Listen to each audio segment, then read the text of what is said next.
A royal gambit unveiling the Queen's Gambit. The Queen's Gambit is a popular chess opening. It is exciting to play.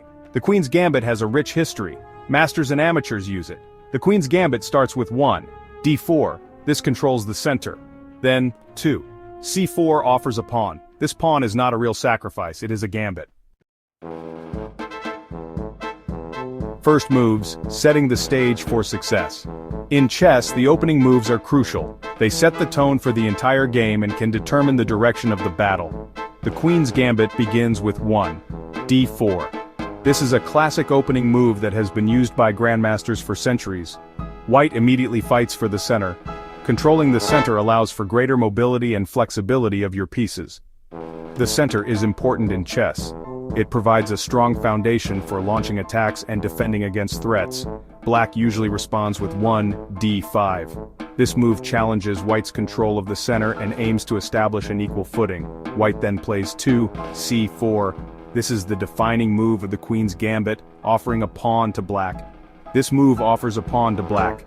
It's a strategic sacrifice to gain control of the center and open lines for the pieces. Black can accept or decline. Each choice leads to different types of positions and strategies. The Queen's Gambit accepted is 2. dxc4. By accepting, Black takes the pawn but gives White a lead in development. The Queen's Gambit declined is 2. e6. By declining, Black maintains a solid structure and prepares to develop pieces harmoniously. Mastering the board is essential in chess, and one of the most famous openings to achieve this is the Queen's Gambit. Key concepts in the Queen's Gambit revolve around controlling the center of the board and developing pieces efficiently. The Queen's Gambit aims to control the center by offering a pawn as a temporary sacrifice. The center is important in chess because it allows your pieces to have maximum mobility and influence. White wants to develop pieces quickly to gain a strong position. This involves moving knights and bishops to active squares. Development means moving pieces to good squares where they can control key areas and support other pieces. Pawn structure is also important in the Queen's Gambit. It can determine the strength and weaknesses of your position. White often has an isolated queen's pawn after the opening moves. This pawn can be a double-edged sword. This pawn can be a weakness because it is isolated and cannot be protected by other pawns. However, it can also control important squares and provide opportunities for active piece play. Understanding these concepts is key to mastering the Queen's Gambit.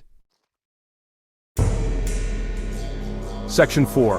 Outsmart your opponent, common traps and mistakes. Beginners often fall into traps. One trap is accepting the gambit too greedily.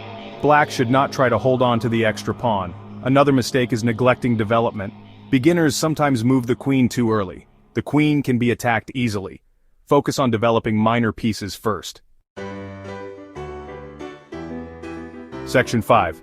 Beyond the opening, transitioning into the middle game. The transition from the opening to the middle game is a critical phase in chess.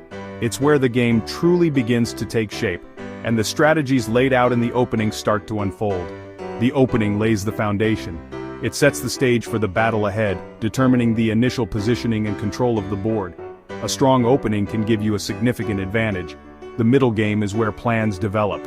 This is the phase where you execute your strategies, adapt to your opponent's moves, and look for opportunities to gain an upper hand. It's a dynamic and complex part of the game. White often aims to attack Black's king. Aggressive play can put your opponent on the defensive, forcing them to react to your moves rather than developing their own plans. Black often tries to exploit White's pawn structure. The middle game is complex, with both sides maneuvering for position and looking for weaknesses to exploit. It's a true test of your tactical and strategic skills. It requires calculation and planning. Study master games to understand how top players navigate this phase. Analyzing their moves can provide valuable insights into effective middle game strategies. Practice playing the Queen's Gambit. This opening can lead to rich and complex middle game positions, offering plenty of opportunities to practice your skills. You will improve your middle game skills. Consistent practice and reflection on your games are key to becoming a stronger player. The Queen's Gambit is a great opening for beginners. It teaches important principles of control and development which are crucial for a solid middle game. It teaches important chess concepts. Keep practicing these strategies and you'll see improvement in your overall game. The more you play, the more you'll understand the nuances of the middle game. You will master the Queen's Gambit. With dedication and practice, you'll find yourself navigating the middle game with confidence and skill.